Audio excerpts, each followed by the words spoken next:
Le diagnostic de performance énergétique ou DPE renseigne sur la quantité d'énergie consommée par un logement ou un bâtiment ainsi que ses émissions de gaz à effet de serre. Il est obligatoire depuis 2011 dans les annonces immobilières et dans les actes de vente et contrats de location.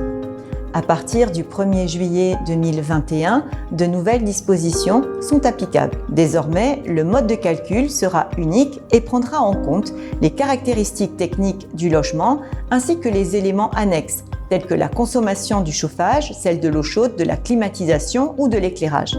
Par ailleurs, dans certains cas, il sera tenu compte du département et de l'altitude. Ce nouveau diagnostic se veut plus sensible aux enjeux climatiques et vise à lutter contre les passoires thermiques qui représentent un peu moins de 5 millions de logements en France, soit 17% de résidences principales. Et cela par différents moyens. Par une présentation plus lisible, en effet, le nouveau DPE ne proposera plus qu'une seule étiquette, par lettre, englobant l'énergie et les émissions de gaz à effet de serre.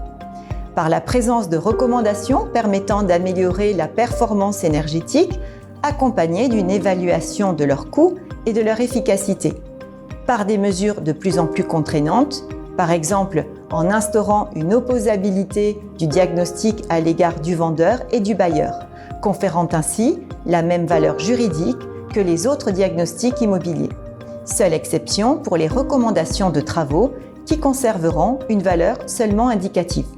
Dès 2022, tout logement mis en vente ou en location avec un DPE de classe F ou G devra effectuer en plus un audit énergétique.